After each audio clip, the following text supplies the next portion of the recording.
Chers amis abonnés, eh bien, on se retrouve à nouveau pour parler littérature et je reçois pour vous aujourd'hui Roxosten Nepo ici pour parler de la sortie d'un nouveau joyau pour vos bibliothèques, un livre très attendu et c'est de la femme politique béninoise qu'on ne présente plus, Célestine Zanon. Le titre du livre est Conviction et sera, je vous assure, bientôt disponible dans toutes les librairies du Bénin. Roxosten Nepo, vous êtes mon invité, bonjour et bienvenue. Bonjour Madame Rouillot.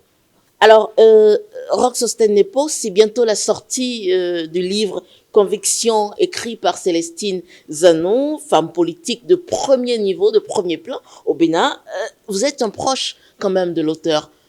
Parlez-nous encore un peu plus de cette dame. Alors, vous savez, c'est toujours une entreprise éminemment périleuse que d'avoir à parler d'un personnage public de la trempe de Madame Célestine Zanon. À s'y méprendre, on court généralement le risque d'en être réduit, n'est-ce pas, à débiter des banalités sans aucun intérêt pour ceux-là même que vous êtes censé informer. Tout simplement parce que l'intéressé n'est plus à présenter. Néanmoins, et là je vous rassure, néanmoins, pour sacrifier au rituel du jour, et sans pour autant m'enliser dans des détails inutiles, je dirais tout simplement qu'à mes yeux, Madame Célestine Zanon est avant tout un leader de premier plan. Bien sûr. Hein, et aux multiples facettes. Et dotée de surcroît d'un charisme exceptionnel. J'insiste là-dessus parce que tous les leaders ne sont pas charismatiques. Alors, pour avoir brillamment assumé des charges républicaines d'un niveau élevé, Oui. elle aura quand même marqué la vie politique du Bénin de ces 25 dernières années, notamment par son omniprésence, j'allais dire qualitative et massive, sur 3 scènes majeures. Lesquelles scènes? Oui. Primo, celle du débat, du combat citoyen et éthique. Secondo, celle de la gouvernance publique, voire politique et démocratique. Et tertio, celle du débat sociétal. Voilà. Alors, l'autre chose qu'on peut dire, ce n'est pas superflu de l'ajouter, c'est que la réputation du personnage a depuis bien longtemps franchi allègrement les frontières nationales. Voilà ce que je peux dire à propos du personnage. Le livre qui va sortir bientôt s'appelle Conviction. Que devrions-nous savoir de ce livre qui sort quand même dans un contexte plutôt particulier, seulement à quelques semaines de la présidentielle 2021 au Bénin? Vous savez, en matière de publication, Madame Célestine Zanon n'en est pas à son coup d'essai. Loin s'en faut. Oui.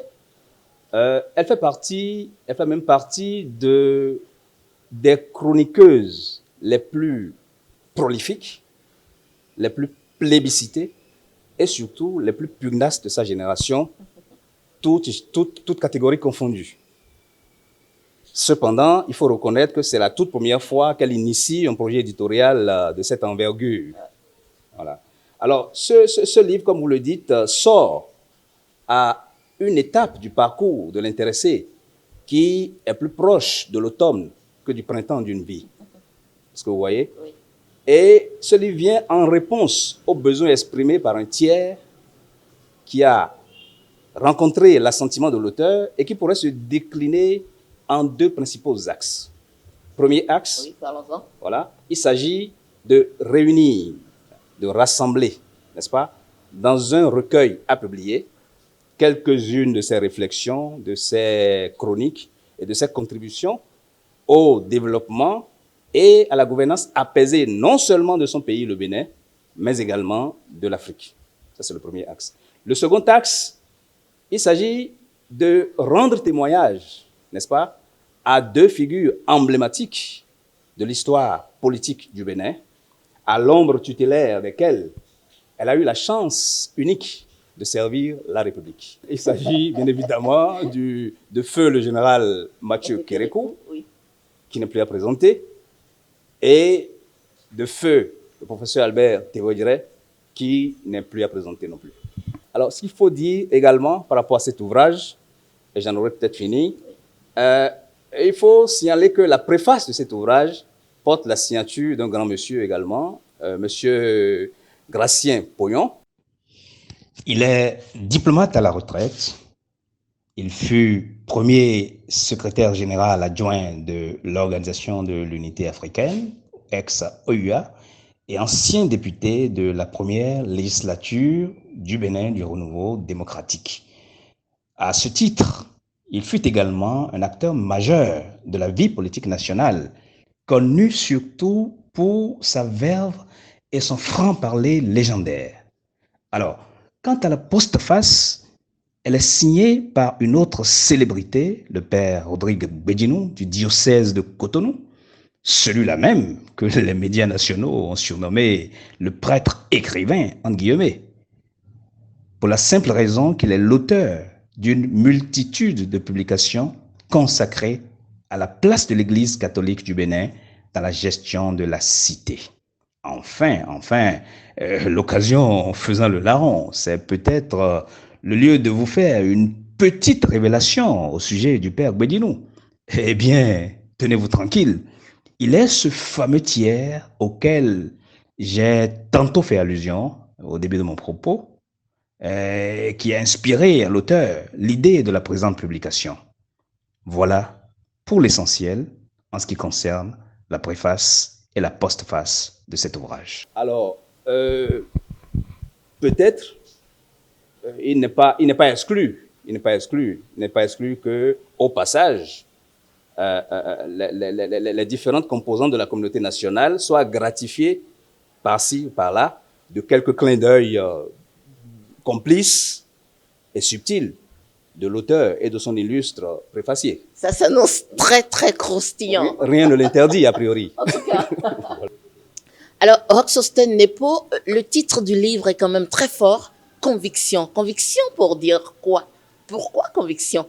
Ben, encore une fois, je vous remercie, Madame Mouillard. Conviction, tout simplement, pour mettre en exergue davantage le contenu de l'ouvrage, les idées développées par l'auteur, les idées qu'elle a portées pendant près de 3 décennies dans l'espace public, au Bénin, en Afrique et ailleurs, plutôt que de mettre l'accent sur l'auteur, sur le personnage. On a préféré, on a fait le parti pris, n'est-ce pas, de privilégier les idées qu'elle porte. Le lancement de ce livre, quand même très attendu, est prévu pour quand? Le lancement du livre est prévu pour le dimanche 28 février à 16h à Cotonou. Le 28 février, qui est une date historique pour le Bénin, un véritable symbole dans l'histoire politique béninoise. Pourquoi le choix de cette date? Ben, votre question est pertinente. C'est le moins qu'on puisse dire, Madame Mouillard. En tout cas. Il est vrai que pour nous autres Béninois, la date du 28 février revêt une dimension hautement symbolique, voire affective, Oui. pour ainsi dire. Mais pour autant que je sache, ce livre aurait dû être lancé depuis le mois de décembre. N'eût été un imprévu de dernière minute qui a conduit à différer de quelques semaines son lancement. Est-ce que vous voyez? Oui. Bon, cela dit, à supposer, à admettre même que le choix de cette date est obéi à d'autres considérations, Bien sûr. ben, ce ne serait que justice. Si l'on tient compte de la nature des thématiques développées dans le livre, ce ne serait que justice. Et ce n'est pas l'auteur qui, par ailleurs, est réputé pour être une adepte inconditionnelle de la défense des acquis de la conférence nationale qui bouderait son plaisir. Quoi de plus légitime, madame? Alors, un livre, déjà, dont le nom est assez évocateur, Conviction, qui sort un 28 février, date symbolique pour le Bénin. Célestine Zano, ce retour au devant de la scène annonce quoi, Roxosten Nepo? Je saurais vous répondre de façon précise, Madame Mouillard. Mais il n'en demeure pas moins que le lancement d'un livre est par définition un événement. Et pour reprendre la formule triviale consacrée, un événement peut toujours en cacher un autre. Alors, lequel événement serait caché, me demanderez-vous? Bien sûr. En l'occurrence, Oui. eh bien, l'auteur nous réserve certainement la primeur, enfin, le fin mot de l'histoire, j'allais dire. Et ça m'amène à vous demander votre mot de fin, puisque nous sommes au terme de cette émission. Ben, mot de fin, je vais d'abord vous remercier, encore une fois, Merci. pour m'avoir reçu dans les locaux de votre prestigieuse agence Reporter Bénémonde. Merci. Ensuite, bien évidemment, je vais inviter tout le public de Cotonou et environ, toutes les citoyennes et tous les citoyens du Bénin et d'ailleurs en Afrique, y compris, bien évidemment, la forte communauté des internautes, à faire massivement le déplacement et à prendre part, soit en présentiel, physiquement, soit en ligne, à ce grand rendez-vous, n'est-ce pas, du débat citoyen sociétal, prévu pour se tenir le dimanche 28 février 2021 à Cotonou. Et voilà, nous sommes au terme de cet entretien. Je rappelle, vous êtes Roxosten Nepo, proche de Célestine Zano, la femme politique béninoise qu'on ne présente plus, qui sort bientôt son livre Conviction, je vous le rappelle, prévu pour le 28 février 2021 à Cotonou, au Bénin. Merci à tous de nous avoir suivis.